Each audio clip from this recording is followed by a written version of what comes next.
morning.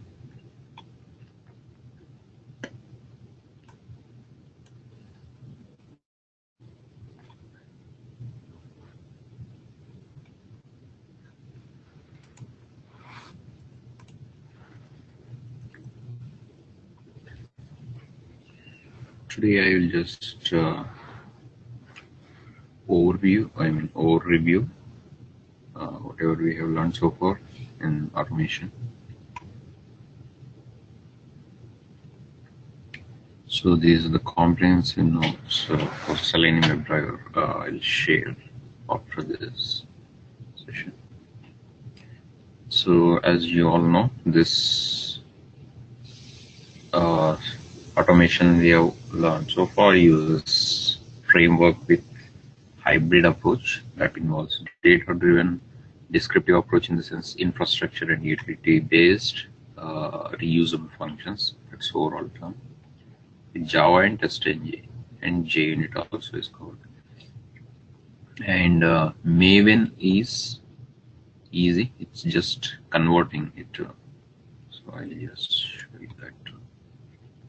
You can convert the existing project to Maven, and it will simply create a POM file, which is known as project object model. It basically to store all the dependencies instead of storing jars physically. It will store dependency information there. If you want to add a new external jar dependency or driver, also you can add it there with the artifact ID and dependency ID. But when you build it, Maven, when the Maven build runs, it will automatically download those jars and store it in a folder called .m2 in your username folder. Okay. So that is taken care automatically instead of we take care of the dependency libraries. It will take care automatically. That is good. And you can build and you can run group wise. You can run the test from command prompt.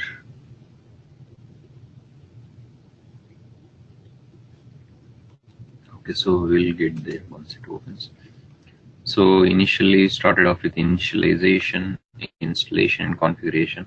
So install Java, Eclipse, Selenium, TestNG, and ANT's tool is for same thing. It's for building. Okay,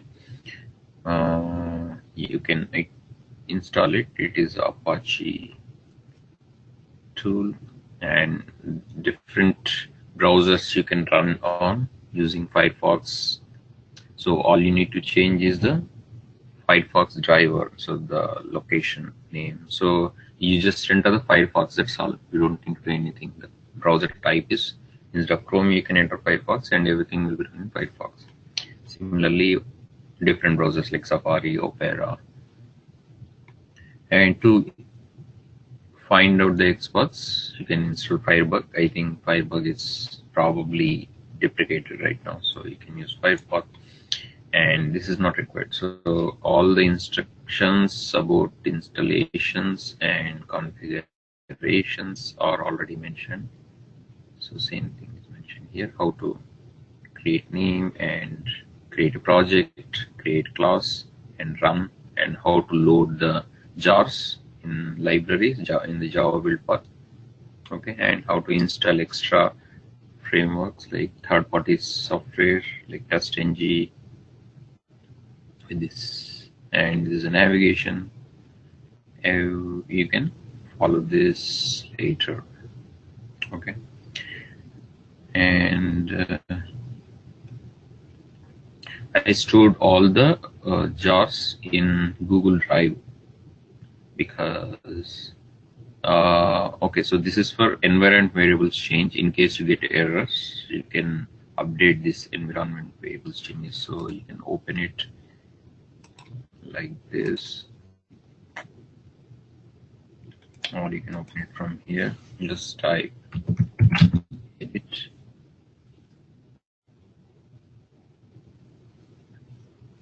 Okay, or edit environment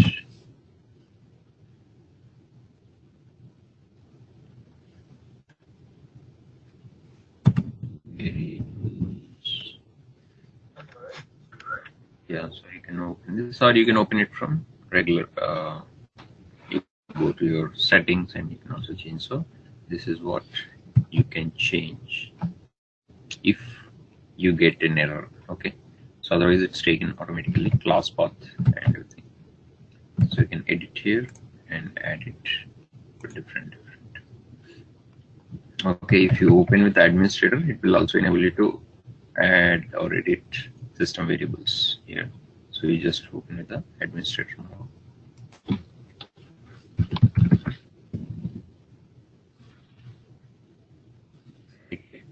Sorry, not from here. So you can open it from probably one of these places. Computer management, hopefully. Let's see.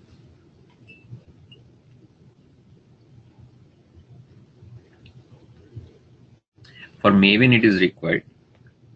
You have to add M2 folder path, M2 class, and here also. So let me show you. It's environment variables.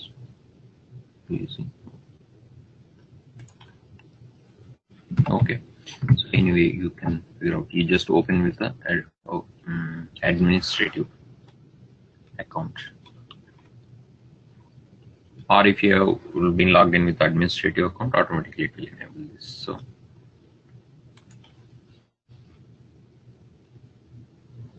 ANG and Maven, you can do that. And TestNG we already seen, so no need. So it will just create these files, and the structure of reporting will be different. Okay, I'll just directly jump to main coding. So this already we have seen regular notes. Okay, you can read about them using how to understand different concepts in Java. What is the main class and what is the final method, what is the final variable. Okay, so I'll just skip past that. So just to reiterate, final is just to make a variable constant. That means you cannot change the variable's value throughout the class. So what is a good what is the example for using final variable? We have already used it somewhere. What kind of variables we made as final?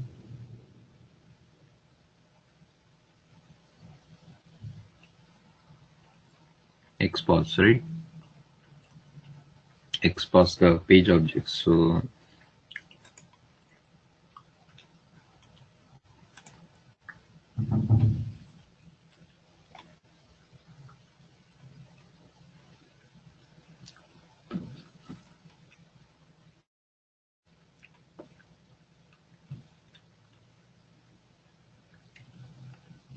if I go to Flight Finder, probably it will have there.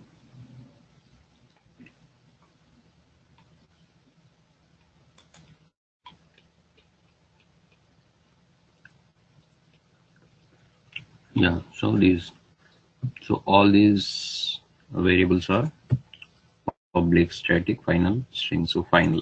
So automatically when you make final, it will become bold and blue color. So if I don't make it final, then it will be normal.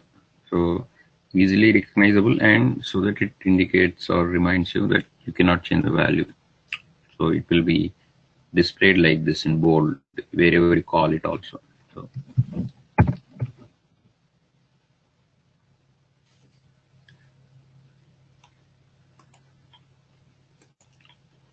and static keyword variable, it belongs to the class. So that's what we made exactly, static and final. So this variable I can call using the class name directly. So that's what exactly we did so far. And event function also you can directly call using the class name if the function is declared or defined as static. Okay, so this is just for your reading. I just documented in the video. And try catch finally is for, what is the use of try catch finally? Why did we use?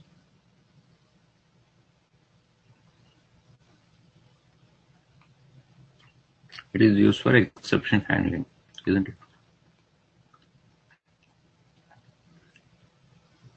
So example, we have already done it. So this is just for your reference, you can say. If I suspect something is going to throw exception, put it in the try and catch it. Whatever you want to catch it, or you can do a little bit of program in the catch block also. And final block, you want it to return, or you want it to do something at any cost, even though exception is thrown, you put it in the finally. So in this case, I am simply returning 45 if something is not done properly, or it's throwing exception. So we can play with that. And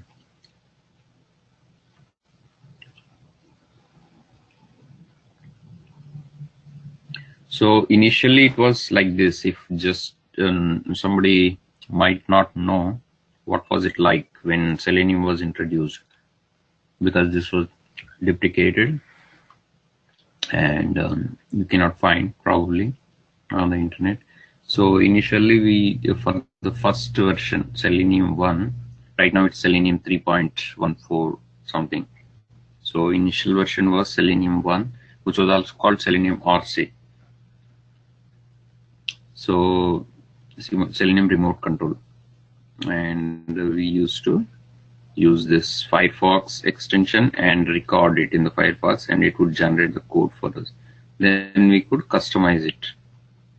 So right now, and convert it to Java. So you can convert it to different languages as well. Python, Java, C#, Ruby. These are the four. These are still the four languages that support.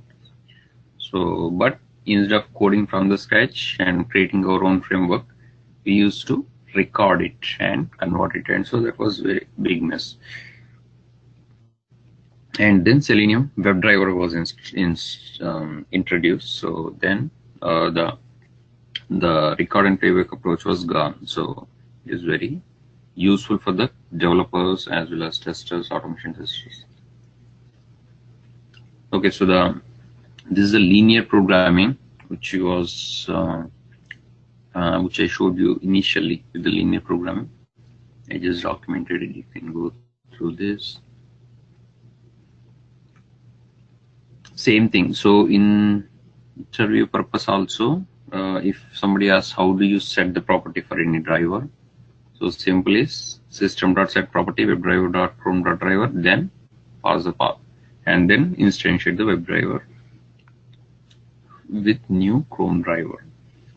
Okay, so I have covered everything. And how do you find an element using WebDriver? Using driver.findElement by dot, there are many ID, name, XPath. So you can say you use XPath because XPath is more faster and accurate, more accurate. And why do you use CSS? Why do you use XPath over CSS Selector?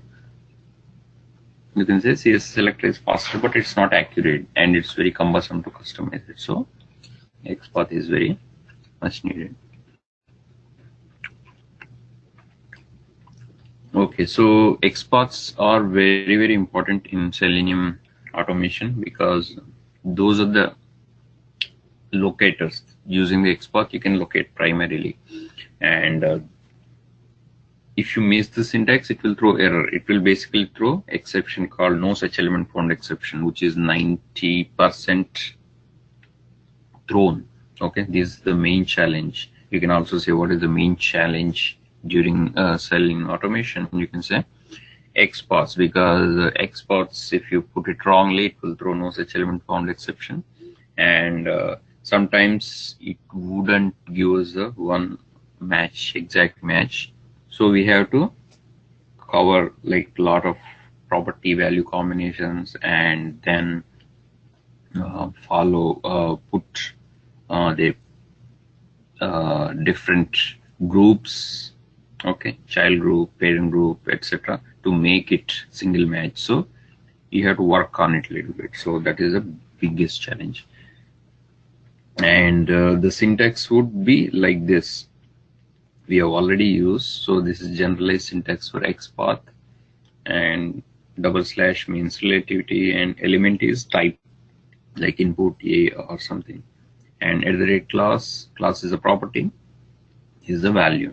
Okay, so we changed it a little bit. We use contains because we wanted to go with the partial match, and contains at the rate class comma class name, and instead of double quotes you can use single quotes. This is also good, but if you use it in Java, you have to escape it. Escape character, escapes double slash, escape double slash. So to avoid that, simply put single quote. I think I mentioned in the main notes. So same thing for CSS selector also, but CSS selector syntax would be a little bit different using this element dot class name. So, but this is better because you can program it. XPath can be programmed.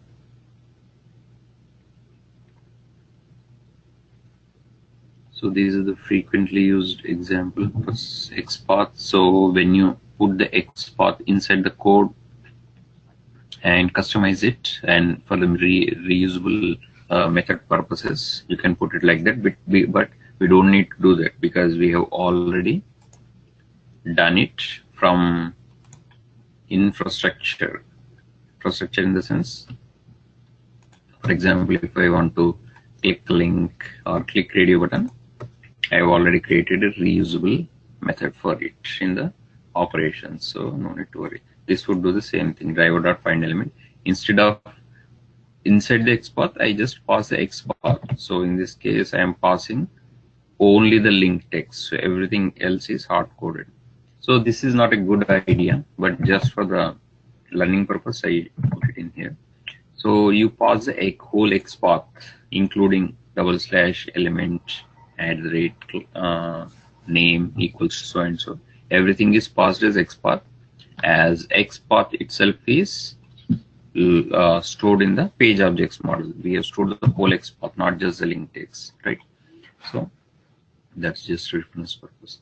And using CSS selector, it's similar, but you have to use this format, dot dot dot. But initially it wouldn't give right away, so you have to work on this one. So I provided different techniques of using the XPaths with hard-coded syntax and parameterized and data-driven. Okay, so highlighted are the mainly used for mainly table objects. This is the structure we used anyway. If no choice, you can use from HTML, but you don't have to use it. You can cut down whole this portion and start from table by putting double slash. And similar different objects we have encountered so far, but just to see span, and this is for image title I have used. Forget about the CSS selector, but you can little bit focus on it and leave it. Okay, so these are the tidbits or notes on XPath. So use double slash in the beginning of XPath string. Why? Because just to indicate the relativity. And in CSS selector, we don't need to use double slash. And in XPath, if you use @ there is no need to use this, but this is used for text only. For all other, this is used. Okay. And yeah, like I said before, use single slash. Okay. So if you use single slash, there is no need to put this. Okay, like this. This is the one we prefer, right? Not this one. So if you use double slash, you have to use a backslash character or escape character. Okay, so then we modularized the whole thing. What is a modularization? How do you define modularization? Modularization is segregating different components into different packages. Okay, so this package demo unity. Okay, so I put infrastructure in different package, data in the different package, and constants in different class to store all the constants, and page flows in different package, and each page page flow in a different class like this, and page objects which are used for storing the XPaths in a different package and separate classes created, and setup for launching the browser and killing the browser finally. So I just created one test run setup. I changed the name of it. Yesterday it was set up. Anyway, this is everything is there in the GitHub, is out there. So just download it and you will be able to import it and you can use it accordingly. So this is the latest version. Okay, everything is explained is inside, including the data pool. Data pool is in the resources. So you can change the values and add new rows and play with it. This is all. And okay, coming back to this, all the test cases should be in the test folder. Okay, and I created subfolders based on the framework at that point, whatever framework we are learning, like linear framework, modularized framework, and hybrid framework, which is the last one. This contains all the main hybrid framework tests. Okay, so in real time project also, you put all your tests in test folder, and you don't need to create these frameworks level because it's already framework, right?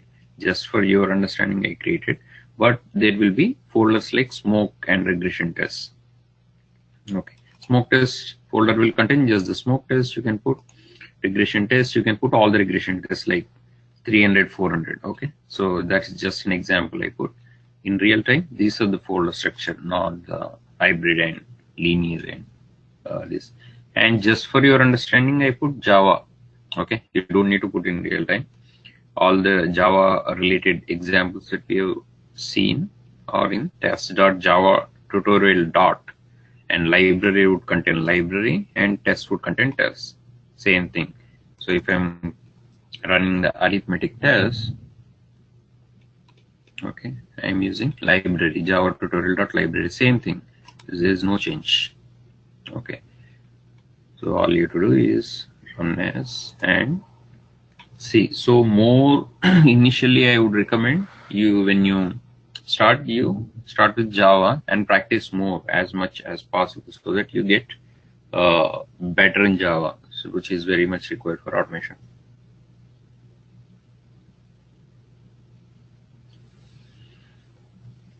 Oh, okay. So this is initially I'm getting this error. Don't worry. I'm just rerunning.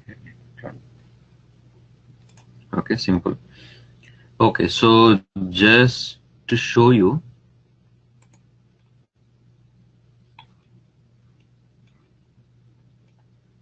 I am like doing some research on different components also. So don't worry, you will see errors. Okay, the Java tutorial, just to show you guys, I converted it to Maven. So if you can see here, M, you see M here, small m, that means the project is Maven. And you can easily convert any project to Maven, but keep the original project non-Maven also. You maintain both non-Maven and Maven project, just to example. So here, this is a Maven. You can add dependency, new Maven module project, and you can also download Javadoc. Javadoc is to see what are the functions, sorry, what are the different functions, what are the different parameters passed inside it, and what is the description, etc. You can update project. So initially it will be, for example, I want to convert, let's say, this project to Maven. Okay, so all you have to do is come to configure, and there will be option convert to Maven project. That's it. So this will have POM. Okay, if you are using TestNG, it will create testng.xml, and testng XML will create test output like yesterday we have seen, and the project we have created is also testng. I'll show you that. But pom.xml is the main reason, and there are many other reasons to go for the Maven.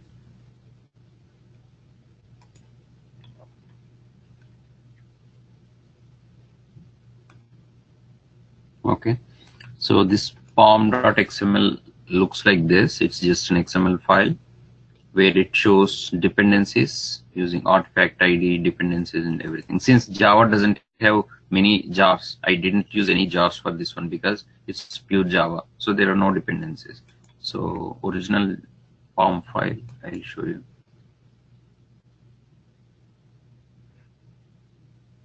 Probably it has.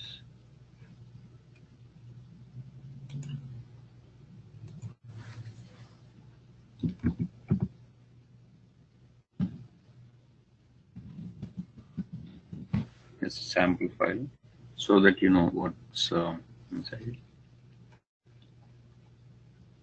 You can go through Maven, and I also put some documentation in the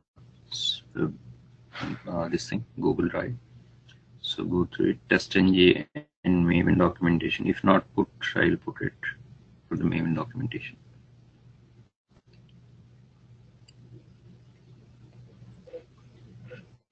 All this material resides in this folder. It's already shared with everyone.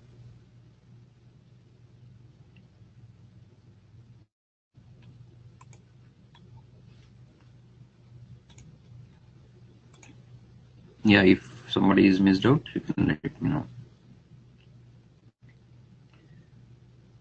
Okay. This yeah, all the documents are there.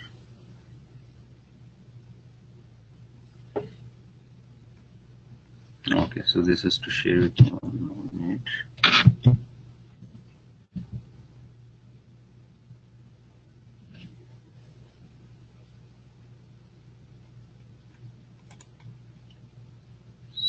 So documentation, yeah, I will put it. Probably I put some documents, okay, not the all of them. And Eclipse projects reside in this one. So this is I also tried to put whole automation coding here yesterday only. So either you can take a look at the Git or Google, and all the resources are part of the Java code, but the drivers you need to download these drivers, including the libraries. And libraries are important because we are library driven. So everything is library driven. So this contains like 90 some libraries. So how do you import these libraries to your Java build path? All you have to do is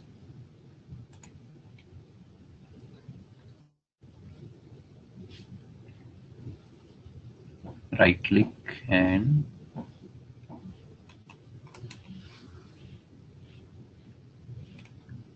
go to properties, go to Java build path, and here all the libraries. So you can add them. I also showed it to you and documented the steps. You can create library and add external libraries to it. Add external JavaScript. Directly you can add it without the folder also. Okay, so what we're doing, okay, I want to show you the POM file. We just need to see pom.xml. So I'll go to some GitHub code so that we can see. Yeah. So these dependencies are, this is one dependency indicating one jar. For example, I want to use JSON, Google code JSON jar for automating APIs, REST calls. Then instead of downloading it, I'll just put the group ID and artifact ID and version. So you can find this in the same site. Okay. And if I want to add one more Sauce Labs dependency, just add this. So dependency and end of dependency. It will ask you to enter group ID, artifact ID, version, and scope. Scope is test, and version you can put dynamic. Okay. So all this, for example, all you have to do is just if I want to download Maven jar for Joda. So Joda jar Maven. Okay, so that's a keyword. Joda jar download means you're going to download the physical jar. Okay, but Maven, it will just give you the information dependency artifact ID and so and so. Then I'll go to Maven repository. That's a main site, that mvnrepository.com, which contains all this. So just click on this.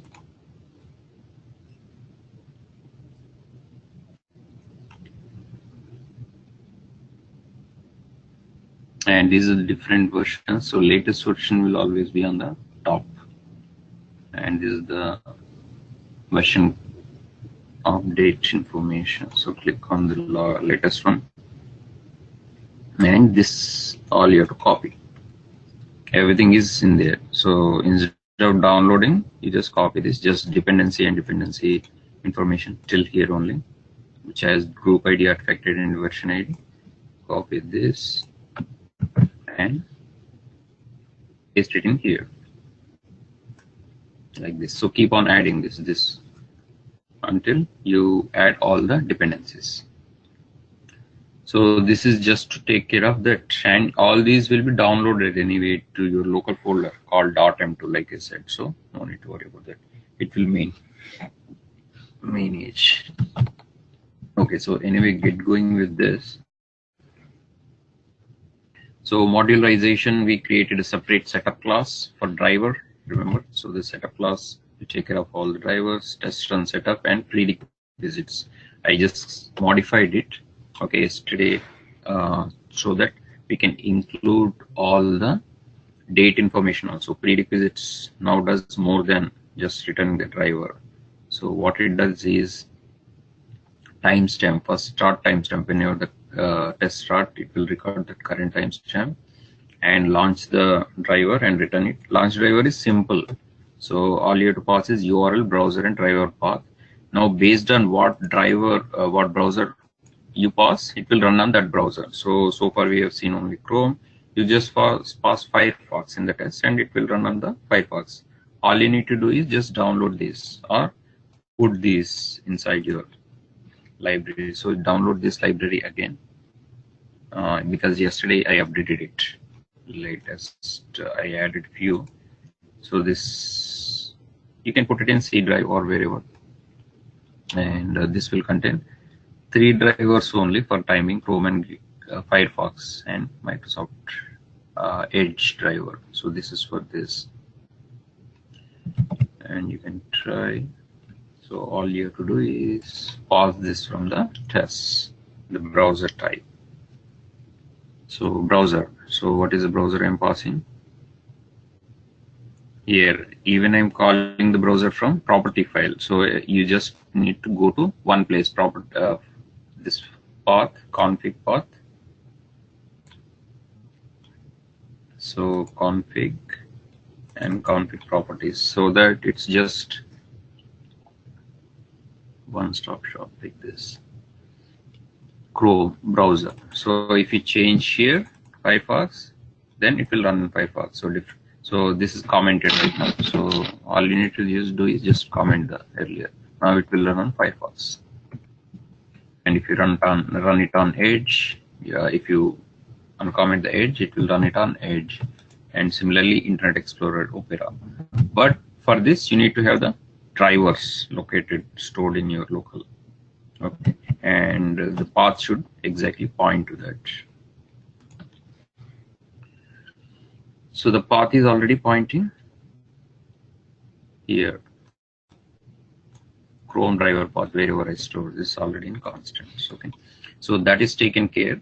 Prerequisites, and I also created post requisites in the same test run setup that will also log the end test case timestamp, and it will calculate the test duration, which is the end time minus start time. So we have done, I showed it yesterday, but from the outside class, finally block or something. So right now we just call these functions, that's all. So I'm calling this function in the finally test and setup dot post requisites, which will take care of killing the browser, ending timestamp will be recorded, and duration will be recorded. And start with this one. And same thing with the test-ng approach also. Test-ng approach also, you can put it in this one, before test, prerequisites, and after test, post requisites. So I can call instead of calling like this, you can put it post requisite. So this will replace all these 3 lines. Test run setup dot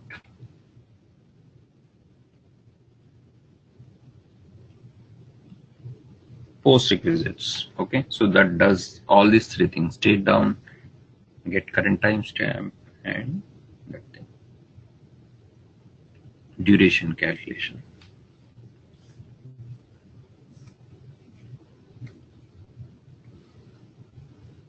So initially it will take some time.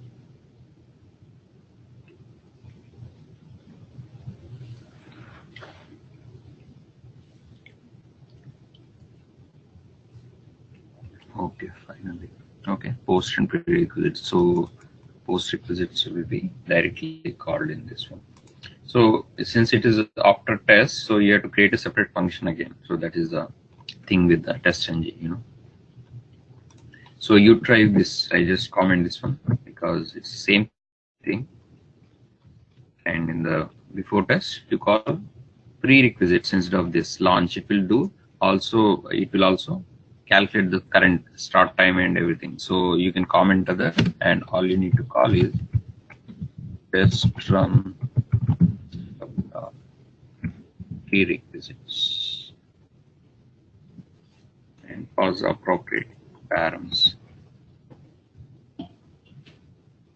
Same parameters. I did not change the parameters, so that it won't give any error. Okay, I think it's expecting to handle the exceptions. So let's hover over it. It will ask you to put it in the try catch block or add throws declaration. Yeah, so exactly. So you can add throws declaration. That's easier. It's the same thing. Okay, however, this will do the same thing as this line, this line. Okay, so you can comment these lines and uncomment it if you want. I just put it for your later understanding. I'll commit it to GitHub. Okay. Okay, so again, back to this.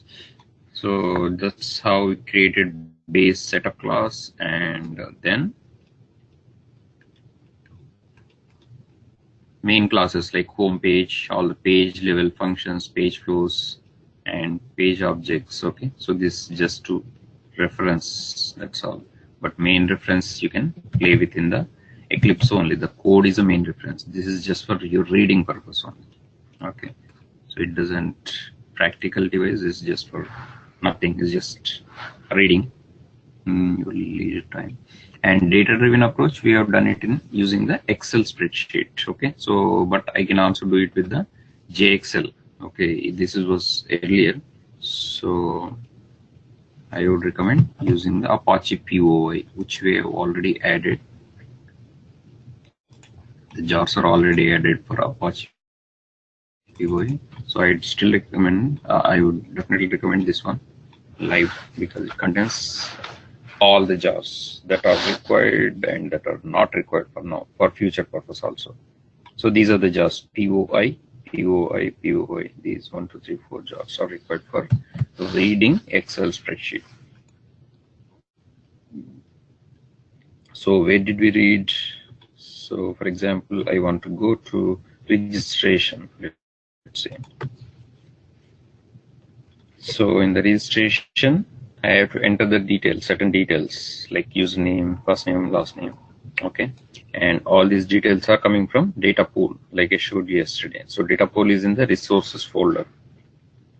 Okay, and how are we reading this? Using the Apache POI. In the beginning, this line will read the data pool, whole data pool. Excel utils has method get test data XLS. It simply takes the path where you store and sheet name, header, and test case, and it will return the whole hash map that contains key and value pairs, that's header and column row value. Okay, that's why you call it raw data. and all I need to do is later on row data.get and pass the header name, and it will just simply fill it in. So that's how we taken care of the data-driven concepts. Okay, so you can add more test cases to that and try on your own. That's how you learn more.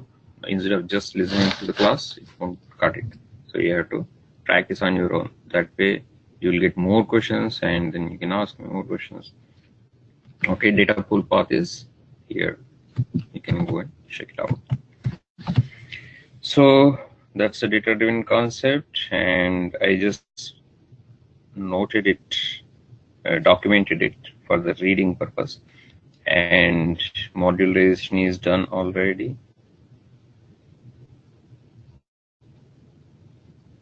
And the logs. Okay, so logs are very important because without logs you cannot report. Okay, so we have made sure that we have created logs also like this, and in addition I have also added the timestamp in the beginning. Okay, so that we know exactly what time that particular operation occurred. So same thing with the JXL before and now Apache POI. So all you need to do is go to this site and download the Apache POI jars. That's what I did, and extracted it and added it. So, but you don't need to do that because I already did it for you. So all you need to do is go to this drive and download this. This is all in one jar, so don't worry about it. So all it does is just adds the import statements, Apache POI for HSSF cell, HSSF row, HSSF sheet, and HSSF workbook. Okay, same thing is there in the Excel utils. The get test data XLS method uses the same HSSF sheet, HSSF workbook, HSSF row, and I already explained this how it reads and everything. So don't worry about this. This is a util. By definition, util means you utilize it, okay, more than you understanding it. So understanding is required if you want to modify it, but since it does everything what it's supposed to do, so you just have to know how to use it, when to use it, and where to use it. So exactly when to use it, you know, for reading the data pool. So this is the reusable function for utility, and we just need to call it. And I put the whole code in here also, here as well as the GitHub, so you can take it from there. This is just a overview or recapitulation. So we already covered all this, and this is this procedure for testng, adding testng to your Eclipse so that we can convert it to testng. So yesterday I was showing this is a testng class. So the difference between regular and testng class is it will have annotations. That's a standard interview question.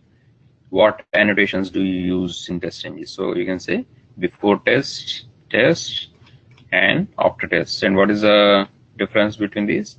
Before test would be invoked before the test. So I would include the prerequisites like launching the browser, opening the URL, logging the current timestamp, etc.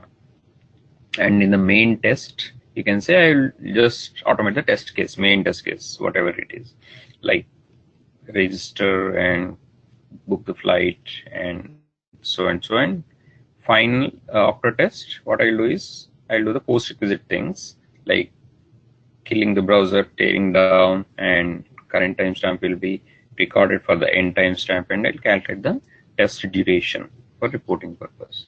So you can say that exactly. So this is the process for setting up testng. So I already explained. You go to there are two ways. One is to add library. Okay, the library is already there, testng library. I think I have to sort it by the name.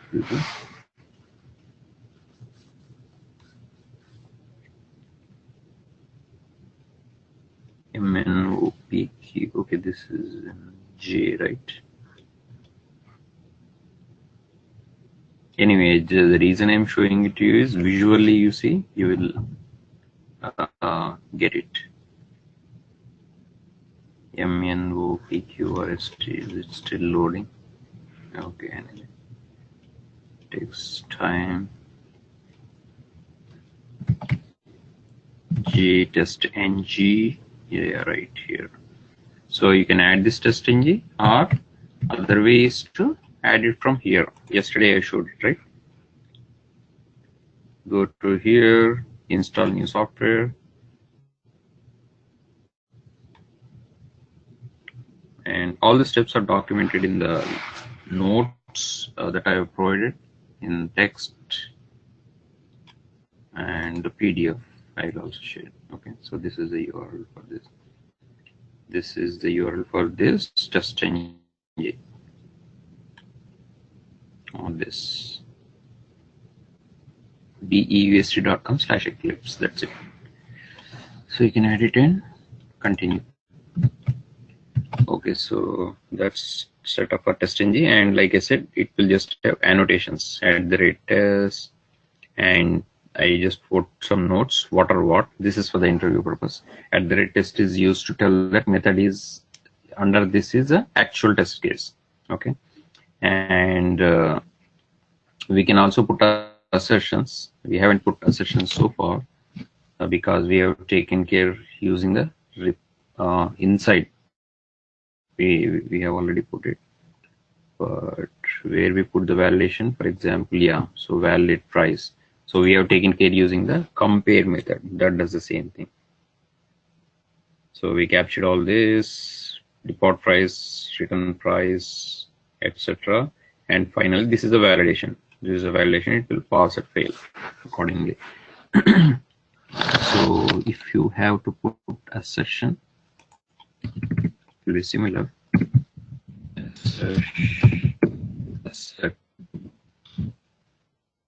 Assert is a class interestingly. So let's see.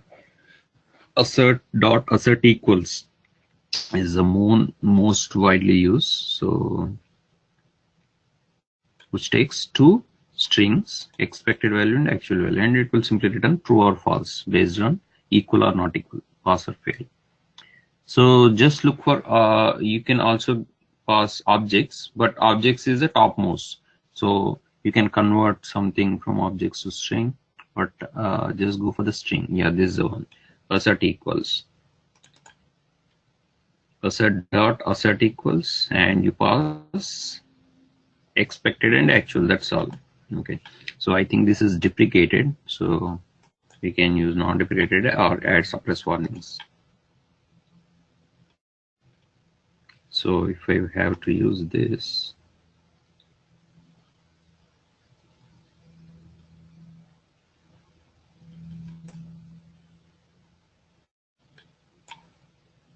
where is the actual? Yeah, this is the actual. This is actually for number, you know, this is the integer. So this may not be a good example for this one, but I'll just put it just for the reference purpose. So let's say this is the expected, not this is the actual. Okay, so this is the actual. So actual will be later, first expected, and this whole thing is the, what is this called, expected. So not just this one, so you can put it over here. Okay, so this will basically return boolean, true or false, I guess. Oh, this is the JUnit. Wait a minute. So just be careful. What do you import? JUnit is not the one, so that's why it shows deprecated. So let's delete this. So we want to use a test ng assert. Okay, so let's come back. Where were we? Right here. Okay, so let's try this. So when you type assert dot, it will show you what are the different frameworks. JUnit, right? So that's not the one. So you can look up here. So that's all. JUnit. Okay, we are looking for test ng. Both frameworks have same method, same class. So just be careful in importing. So assert equals, now look for, just come down, assert equals, which takes string or integer. In this case, we need the integer, so I can go for this one, integer x, because I am actually doing the number validation, right? So I can just enter this. Where is this coming from? J, okay, again JUnit. Assert dot, let's assert equals, okay, then we can filter it out.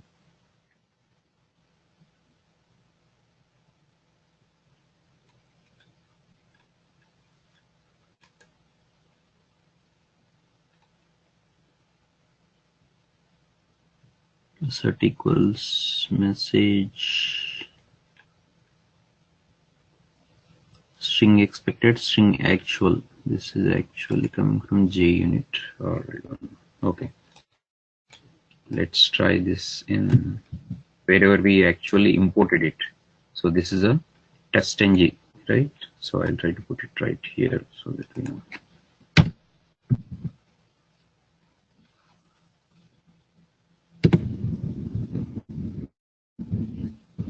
So dot,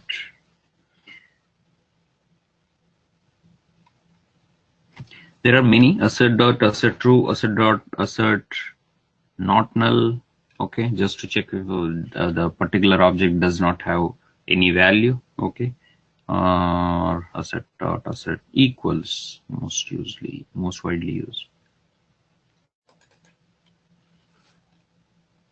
Okay, so you just import it and try with this one. Otherwise, we have custom method for this one. So it's still importing JUnit. Okay, so try removing the JUnit and see it's conflicting with JUnit. But that's a method. I'll just keep it for reference. You just need to fill this assert dot assert equals message what you want to print, like comment and expected value and actual value. So let's go to registration again and remove those, and I'll comment those instead of removing. So not here, those were in validate price right here. So I'll just comment it and leave it so that you can refer to it later.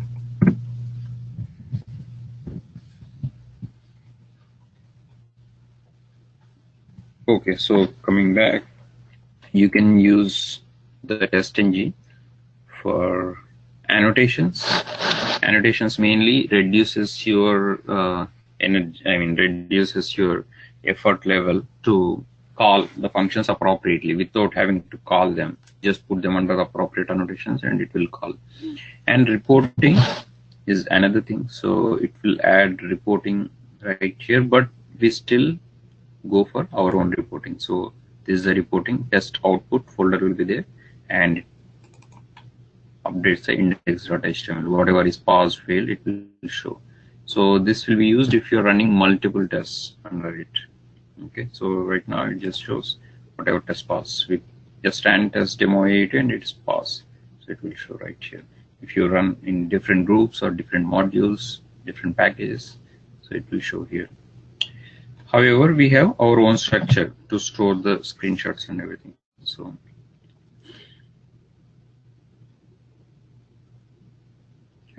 @test, if you have multiple tests in the same test case, you can also put @test and give the priority to, and it will show the result like this. Just now I showed you test ng.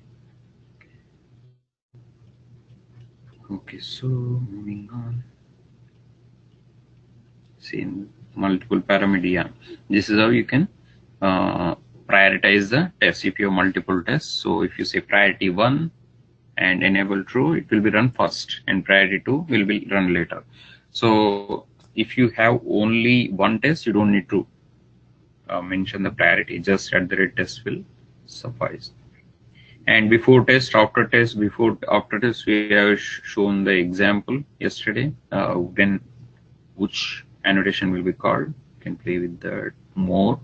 There are more annotations which you might not use. So this is same coding which is already there in the Eclipse. So this is the standard question in interview also. What does before suite and after suite do? So before suite before suite is the first method that is invoked. Yesterday we have seen it, right? Because that is the topmost suite, and it will run first, and after test then it will follow the before clause, before method, then in the middle it will run the test, and finally it will run the after test. After test will be followed by the test. And if you put multiple tests in the groups, you can use before groups and after groups. So if you use them, actually it will give you a hands-on. Okay, so next comes is not regular navigational automation, but little bit different, like my mouse events, uploading files, downloading files. All this can be achieved by using advanced user interactions API. So actions class will take care of it. Okay, actions is called new actions, and actions dot go to element, pause the web element. What is the web element? Find element by XPath, driver dot find element by XPath, then dot context click, pause the web element, dot blah blah blah, then finally dot build and dot perform. So this will do all these multiple operations. So what are the advantages of using this? Handling special keyboard and mouse events that cannot be done using a regular single operations using the driver. And uploading files in WebDriver using the send keys also you can do, but we have used different concept, which is a robot, which also does the same thing, but you can use the actions too. And WebDriver cannot automate in downloading files on its own, so you have to still click on the link. So click link will be easier. And mostly people use wget for downloading files. It just asks you to pass that where the source web location, like whole path to the file, http so and so dot until that dot file. But yeah, we can use regular dot click and robot. So everything is there in the operations class. And these are the different operations that we can do using actions. Click and hold. For some cases, you just click and hold. Do not release. Context click. Context click is the right click like this. It is opening a pop-up, whatever it is supposed to open. So on the web page, it will look like this. If I context click on this, it will show all the options available like this. Okay. So then you can move to that element or move to this name and click. So there are multiple operations involved. So whenever you need to automate that kind of action, use actions. Double click. Sometimes you go to the file and double click. So double click is a method. Drag and drop. Sometimes you have to place files like drag and drop. So that's what I do here. Drag from this and drop it in here, the Google Drive. So that kind of actions you can use the actions. So drag and drop by a particular location, X offset and Y offset. So I want to drop it in here, but that's not a good idea because it might change. Offset might change according to your resolution. So, and key down key up we have already used using robot. Move to element is yes. So in some cases like kayak.com, I think you can find these user interactive elements, the features. So to automate that, you need to apply this. So probably if you hover over it, right, it will drop down automatically. You don't need to click on it. I don't know if it does or not here. So let's say hovering over will drop it down. So yeah, like this. So you just move to this element, go to that element and click. So in such cases, I would use this move to element and pass the whole driver.find element by XPath, the web element, not just the XPath, and send keys. So I have already used it in our automation class.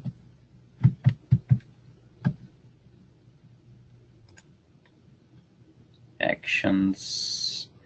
Okay, so I think I put it in separate folder in test.playground also. You can play with these different multiple actions. Multiple actions probably should have it. Yeah, so this is exactly what I was talking about. So instantiate actions and pass the driver, and you can perform series of actions like actions or builder. You can say builder dot move to element total element web element. Okay, so you have to capture calculate whole web element like driver dot find element by XPath, pass the XPath of the username, then it will return the web element, and then you pass that web element here. Okay, you move to that element just like we did. Move to that element, click, key down, keyboard arrow key down, send keys hello, double click, context click. All these actions will be done in sequential order within a second, and build, and finally you perform the series of actions. Or you can just dot build dot performance will also do it's the same thing. So I'm just applying the perform on the series of actions. So this will be the piece of code for doing such operations.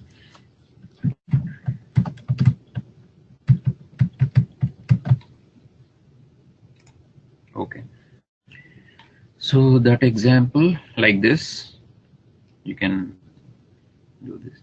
And uploading files, we have used different concepts. You can use, we mostly use robot, so use it. And download files, you can use wget, so you can find the steps to configure it. So wget is nothing.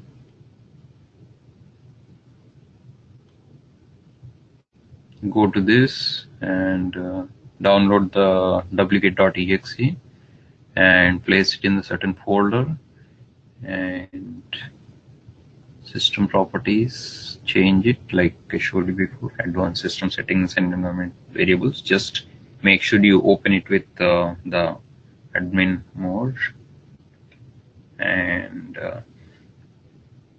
add these paths to wget, and then command prompt you type wget, and just like any MS-DOS or command prompt commands, you use them. So this is, I want to download some file, like don't go for messenger.yahoo.com because it's already removed. So use some other file which you want to download and try it on that. And step 1, it's most likely through IO exception because file not found input output exception. And use get CSS attribute from the DOM. Okay, href is the key because to locate certain file you have to have href in the DOM, right? That's where the file is. If you click on some link A, then it will go to this destination, that's a href. So you have to capture that and pass it. And it's the same thing, driver.find element by XPath or whatever. Then syntax for, you can create a string variable in your class, and that should contain the whole command cmd/c wget -p c : then the location of this source location, which would be the href containing href, and put it in your code.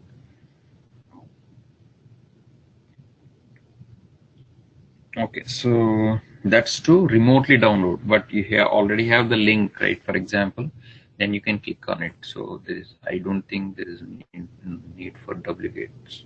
I don't recommend it, but just for the sake of telling in the interview, so you can know that. Okay, switching mechanism. So switch to frame will do it simply like I explained. Before you apply that operation, you switch to that frame. Okay, so I put it in the separately because we couldn't get appropriate example. So for switching, use driver.switch2.frame. Oh, and you just need to pass the web element of the whole frame, which is another object. Okay, so you switch to it and perform the operations, whatever, then switch back to default content. So these three things you need to keep in mind for switching. Okay, and you have to find in the DOM whether the particular element is inside the frame or not. If it is inside the frame, you have to switch to it and then switch to default content. So for this, I created already this one, reusable function in operations, which is switch to frame, right? New operations, you just need to import it, and all you need to pass is driver and its XPath. So this will also cut. Instead of these two, you can just call this. And finally, driver dot switch to default content. Okay, so for this also I created operations dot switch to default. And basically you have to sandwich your operation between these two, switch to frame and switch to default. Okay, so these two methods will cut it. I'll just comment it. Okay, so if you use this, don't use this one. This is basically doing the same thing. Okay, and all your in between operations will go in the middle. Whatever the objects are inside the frame, you perform them and finally switch back. So you get out. This is like getting out of it. So that will be. And alert windows, same thing. Switch to alert.accept. Okay, so I created alert also. So let's see. Yeah, so it's like pop-up box, but you have to accept it. Until you accept it, won't go. So this is the URL for alert box, and it will simply go to this and click, and the main alert. Okay, this is the expected alert. I am just capturing this. This is alert box and comparing with the actual and expected of same. So alert message dot equals alert message expected, then say it's pass, otherwise fail. So this is the thing, driver dot switch to dot alert dot accept. Okay, that will interact with the alert. That's the main example about. This is the main line for this one. I think I created a reusable function for this one also. Let's see, new operation dot. I need to import this.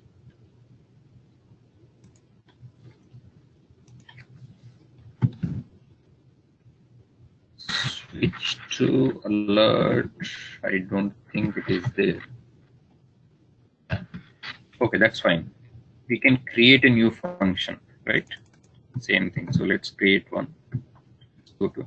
So this is how you create reusable operations also. So let's go to where switch to frame is, and we can just add it right here.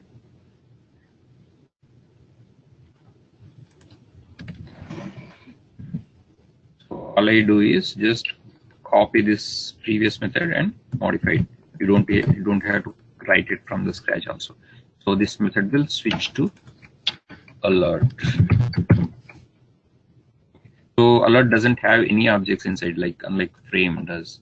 Okay, so no need, just to interact with the alert itself. And this will be called switch to alert.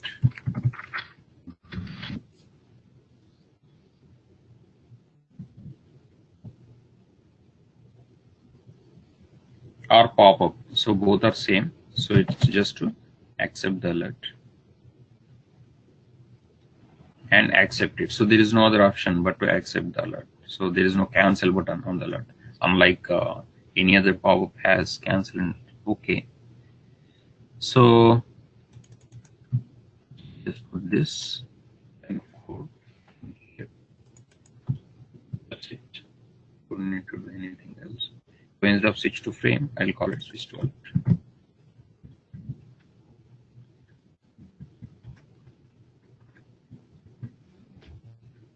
Now we can call this switch to alert, isn't it? So simple. So when you add, just make sure you realign everything. And best way to do is Control A, Control I. So this way everything is in neat order.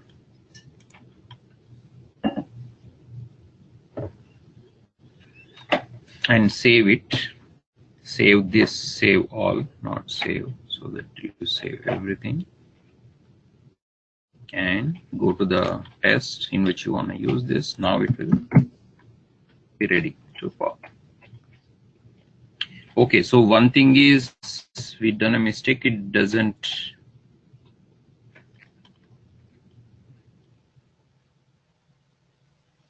Where is the XPath used? Alert dot accept. Let's see.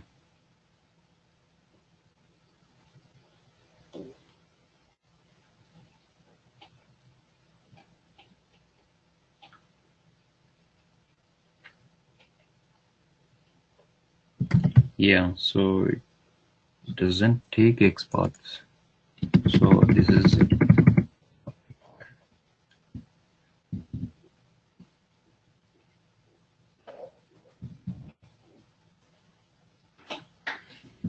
I'll just leave it be.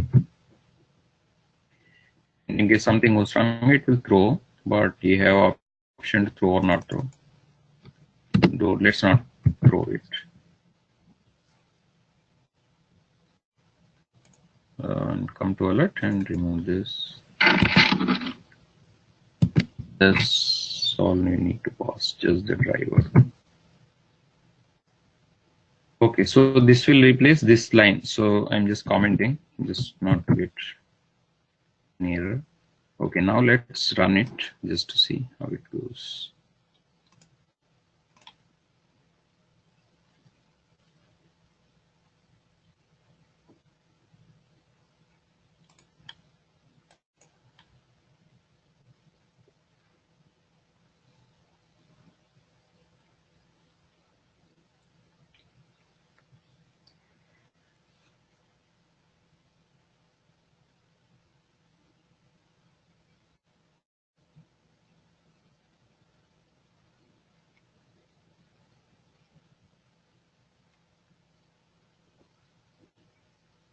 So this is a different site just for alert. So that is alert, and I'm capturing this. This is an alert, and click OK only. There is no cancel, like I said. You have to accept it. Accept means click on OK. So this is just capture this and compare it with my expected values. So the actual values, this is an alert that is inside the alert box. So it will just capture and compare, pretty much close it. So it's a fail because this is an alert box, is not exactly the one. So I probably put an extra space or extra this thing, dot, period. Alert message is present. This is an alert messages. This is an alert box, right? And it went to fail. This is an alert box. So let's see what is the alert message. Alert message is alert message get text. That is the actual alert message. So alert message is this is an alert box, and what is our expected? This is alert box. Okay, so that's why it failed. So what is missing is and. So if I put and, it will pass. And the dot is also there. So instead of typing, I'll just copy. That is for the failure example. So you can little bit play around with it. Okay, now what we'll do is instead of applying this, switch to alert. We will apply the new operations that we just created. So comment this. Okay, run.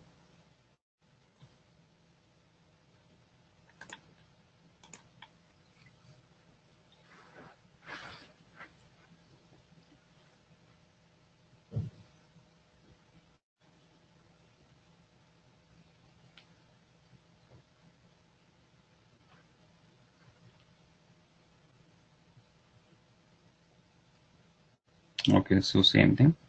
Now it will capture that. The output.json says is just dialog box title. That's not the text. So the text is this is an alert box dot. And it captured, let's see, passes or fails. Now it will close and Now it is a pass because both are same, expected and actual. So our this thing also successful.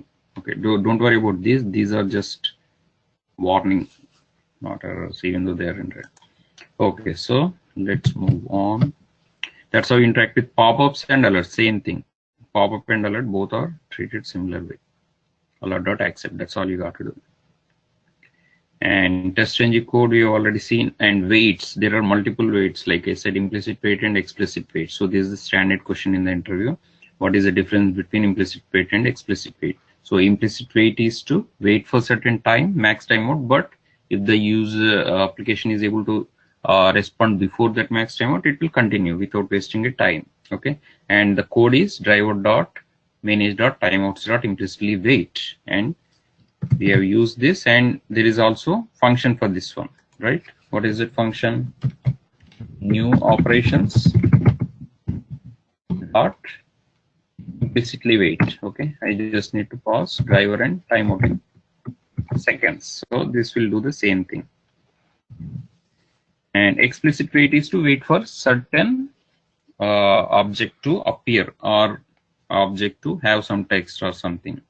So this uses two separate classes, WebDriver wait and expected conditions. Okay, and this will wait up to max timeout, whatever is specified, and whatever is the XPath we provide until that XPath related object appears or visible or contains some text. It will wait no matter what. So to use this, simply we have to instantiate two things: WebDriver wait and pass the max timeout, and WebDriver wait dot until expected conditions. And expected conditions class is different method. Like I said, visibility of element located, some element contains some text, and it will take by, just by dot XPath or by dot ready.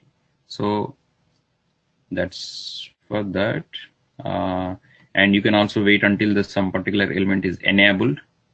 Okay, so all you pass is WebDriver wait dot until expected conditions dot is enabled, something is displayed, is selected. You can also use is selected. So all you pass is whole driver dot find element by XPath dot is selected. So, and you can also check if its alert is present. If my WebDriver wait dot until expected conditions dot alert is present is not null, that means alert is present, then you can print pass something element to be clickable. So dot until expected conditions dot, and you can perform whatever method you want to apply. You can apply this. So try out this, and frame to be available, and switch to, I just took some notes from the net too, just for your reference.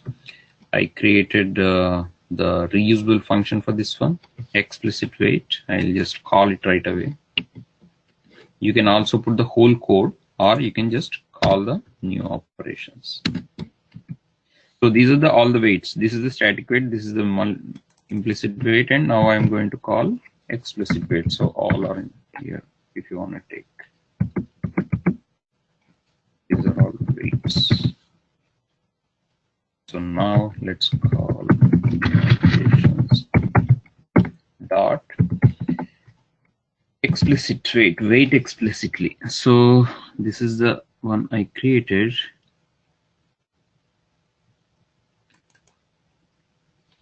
Okay, so now it takes driver and max timeout, let's say 10 seconds, and XPath of the waiting element you have to pass. So let's put some XPath so that it won't throw an error.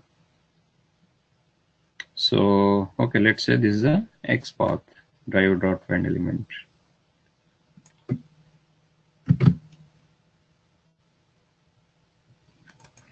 So this should contain,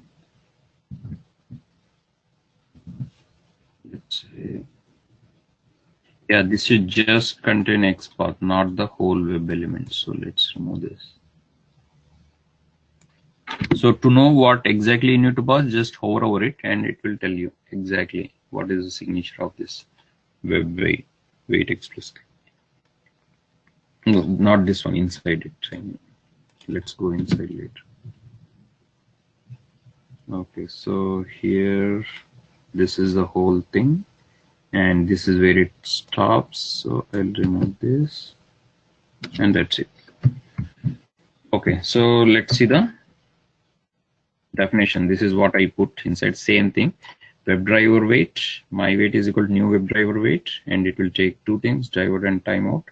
And my wait, WebDriver waits instance dot until you want to wait using expected conditions dot visibility of element located. Okay, and I'm passing the by XPath, and all I'm passing is XPath only, not the by. Okay, so if I want to wait for until some text to be present in element, you can pass this, or like I said, there are many methods. Just put dot and explore. Alert is present. You can apply all of this. So you can create reusable functions for them, or just directly pass this code. Invisibility of all elements, presence of all elements. There are many. Visibility of element is located. It will basically wait until that operation is successful. Okay, so exceptions we have already seen. So I'll just go faster. We are almost done. Don't worry, I tried to add the whole project in as attachment, but it doesn't work. So everything is in the GitHub, so don't worry. And these are the basic frequently asked questions in Selenium. What is your experience with Selenium? You can say this. What is your approach with framework? You can say, for experience, you can say however experience you have based on your resume. I worked in Selenium for so and so years, and I used WebDriver. Don't say RC because it's old, but now I'm using WebDriver only. Yeah. So what is your approach and framework? I use record and playback. Don't say this. So framework level, whatever you use, say this. Like I use hybrid framework with data-driven, keyword-driven, reusability, utility-based data, and modularized approach, and TestNG. What are the techniques that you used in object identification? You can say I used XPath using the DOM. What would you do if test fails because of the object identification problem? This is the most challenging part. You can answer if they ask what is the most challenging part in automation. You can say XPath. Sometimes XPath contains dynamic elements like this. The 1, 2, 3, 4 changes like 2, 3, 4, 5. Then you can put regular expressions or dot contains. So we used contains for the partial match, right? So that should be the answer. How do you create automation test reports? Using TestNG, it will create HTML reports. Just now I showed you HTML reports. If the project is using TestNG, like this, these are all HTML reports, and you can open this index.html. Or we created a custom reports that stores the screenshots also. So we stored screenshots using report.report result, right? So those screenshots are stored here like this, captions and screenshots. So you can say both TestNG and custom. And in our project, we do not use test dev stage environments for test automation purpose. So what our approach should be, and how do you can go about it? So normally what the question is, just to clarify, there are no environments, so you have to build in your own local environment. Okay, so just like developer does, they run the JBoss or some other, so or Apache, this thing, what is it called? There is a tool for, so JBoss is one of those, and you can run your own local host. So that will generate the local host :8080, and you use that URL for your running automation. So you get the latest code, the developer code in your local machine. Okay. So Apache Tomcat is the other one. That's the name. Apache Tomcat or JBoss are used for creating local dedicated environment for hosting this, the developer's code, so that you can run your automation test code on this code, the local code. And local code will be will be getting from the main branch, the develop branch, so that it will be very latest instead of very old. And it will also have its dedicated database, and it will interact with the database so that you can get the latest test data also. Okay. And so the tools used are JBoss and Apache Tomcat. And next question is, where do you store the basic input parameters such as Chrome driver and all those, right? If you are using Maven, you store all of this in the pom.xml. Okay. If you do not use Maven, non-Maven project, you just store them in your local and add it to the build path, just like I showed you before, build path. And you can also store in Git or SVN. GitHub is just for outside. I mean, it's open source, but in the project, mostly they use their own Git or Subversion or Bitbucket, Stash. So you have to check in and check out, commit your project to that configuration management.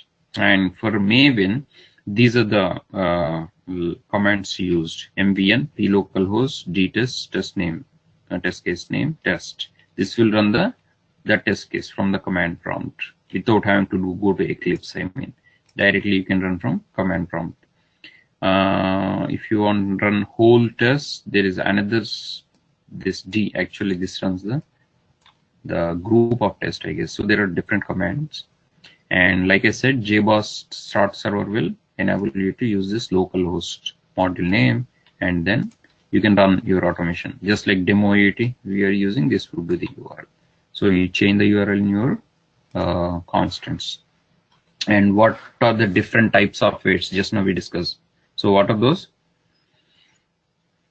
Implicit wait and explicit wait. Okay, wait till some time. That's what implicit wait will do, and explicit wait will wait for some object to get into existence, right? Or static synchronization using thread.sleep. 3 static, implicit, explicit. You can say dynamic also, implicit, dynamic. How do you handle pop-ups?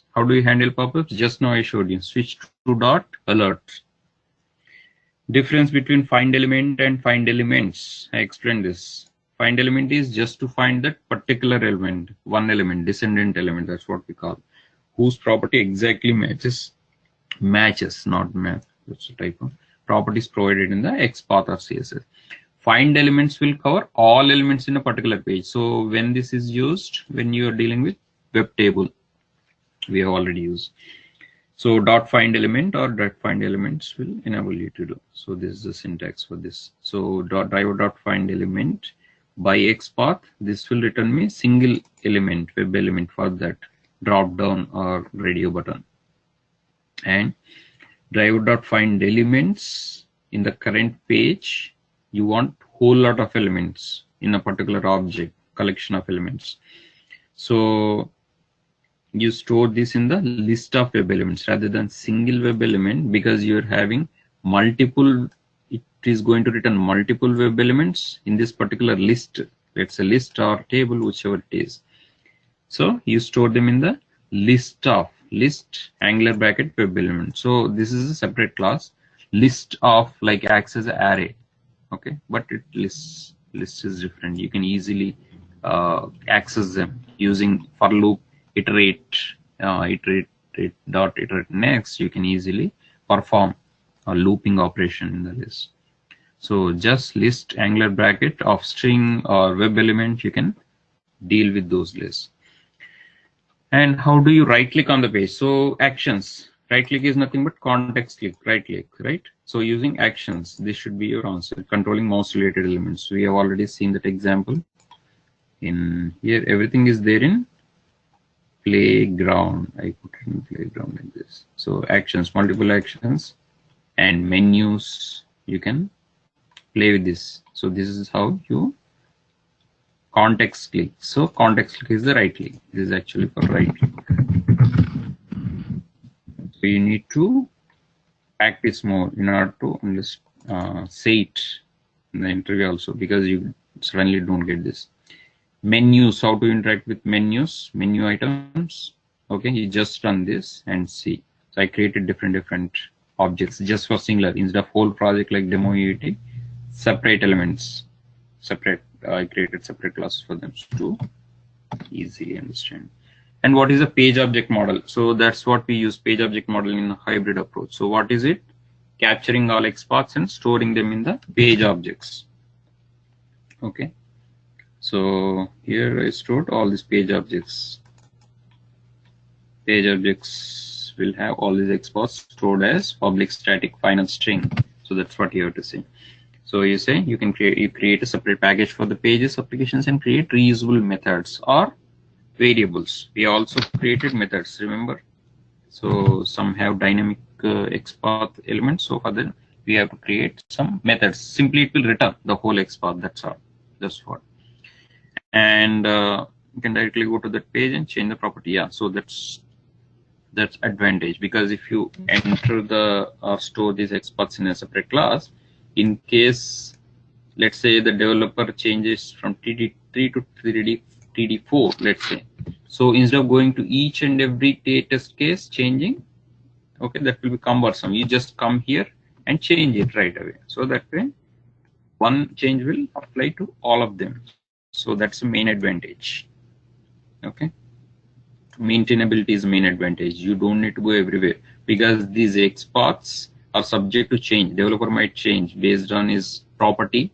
Okay, you can change the property of this name to pass first. You can just say P first. Okay, then you can't do anything about it. You have to change everywhere 1,000 times. So page objects will enable you to just change one time. You just check the DOM, because it will fail, and come here and see here and change. Check the DOM and change just one time. So that's the advantage with the page object model, and that is a part of our hybrid framework. Okay, I just put some important piece of codes and points here. Okay, just go through this. Accessing links using the exact match is done by link text, partial link text we have already seen. Okay, and these are the different by classes: by.class name, by.css selector, by.id, by.link text, by.xpath. Okay, and in this we use the contains by.xpath. Others do not support CSS selector, so only by.xpath supports. So this is the main disadvantage with the CSS selector. And then apply the click on the web element. And what are the different gets? WebDriver has different methods, right? Chrome driver defines them. WebDriver declares them as an interface. So get will launch the browser and open the URL. Get title will return me the title. So like this, there are many getters. Get page source, get the current URL. Okay, so if it will return the URL, get text we have already used, that will return the page, but you have to pass the appropriate XPath. And navigate.forward, it will go back or forward, refresh the page using navigate.to, and close the browser using close method. Okay, so close one browser or close multiple browser done by quit and close. Switch to dot frame and switch to dot alert. Okay, so this is used to directly driver will interact with those frames and alerts appropriately. And implicit wait, explicit wait, and you can use is enabled, is displayed, is selected. This will return the true or false boolean. So if you want to check particular element is enabled or not, driver dot find element by XPath dot is enabled. That's a method that will return true or false. Dot is displayed. So these are all after driver dot find element by XPath dot methods. Okay, and we just now seen expected conditions with the driver wait. And mostly if you get XPath related issues, it will throw this no such element exception. So you just, or timeout exception for synchronization. So you have to wait. If this occurs, go to XPath and correct it. If this occurs, use waits, implicit waits mostly. And by dot different, even you can use tag name and such. And this is the summary of how do you locate elements. Okay, same thing, but this tabular structure will, you can actually print it out and use it as a reference. Just cheat sheet, you can put it in your desk. So by dot class name, this will find elements based on the class, and the syntax will be like this: find element by class and pass that value. Okay, just replace this by single quote, otherwise it won't work in the code. CSS selector, you just by CSS selector pass the CSS selector. It will have hashtags or dots. By dot ID, this will locate by ID. By dot link text, by dot partial link text, by dot XPath is the main. So this is the main one, and you just need to pass the whole XPath in here. So there's the absolute XPath, and you have to mostly pass relative XPath. Okay. And dot get will return you the string, the whatever you are getting, get title, what it does. This is just to show you in a tabular manner what is the object method name, what it does. And get current title will fetch you the current URL, whatever URL you are working on that page, particular page. Navigations and close and quit. Okay, so that's for your cheat sheet, and same syntax is for the XPath. Say put it again as a reference. So last few pages are for main reference. So that's all. So practice more, and I'll send you this PDF file in the email so you can refer to it later. So any more questions, guys?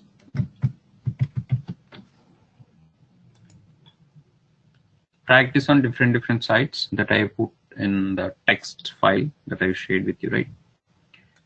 Okay, so I'll end this session today. You can practice more in the lab session and ask questions.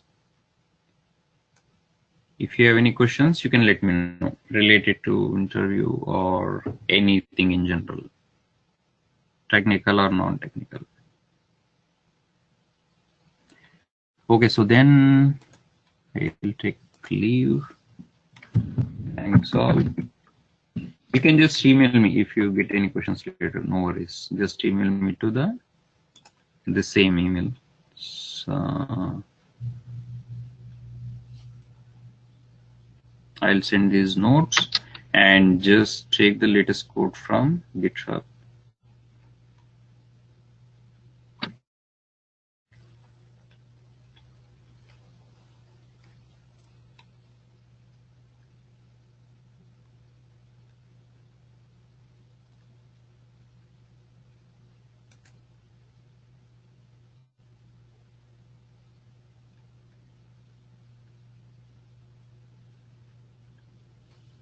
Okay, I'll reply to the same email with this PDF notes, so you can refer to that later.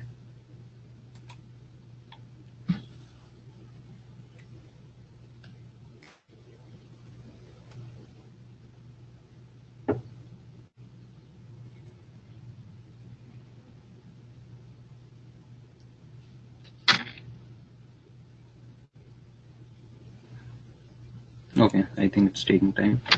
Okay, guys, so I'll end this session. Okay, go on. Yeah, somebody has a question. Shukla.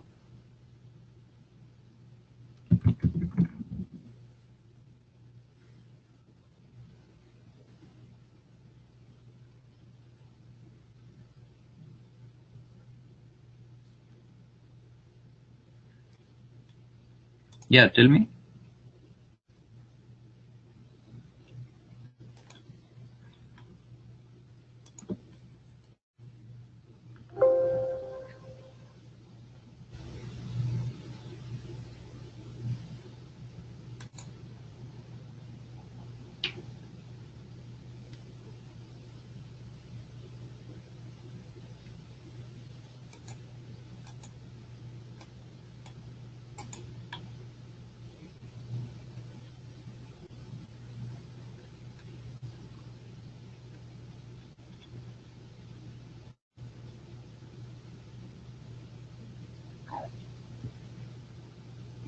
Where did I store this?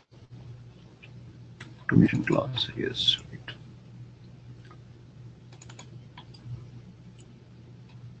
Okay, so this is the one.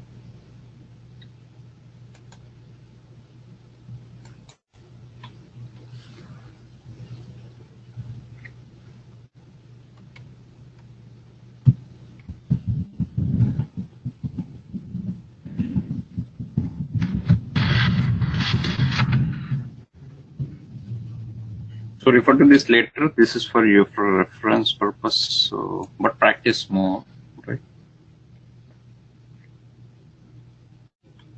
Okay. So, what is your question, Shukla?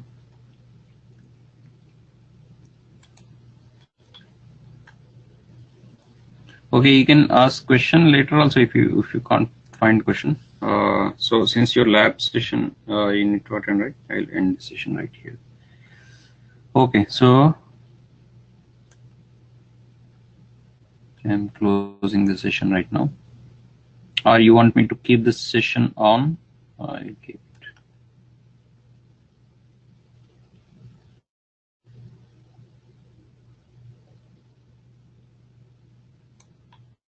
Okay, guys.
Yeah, hello.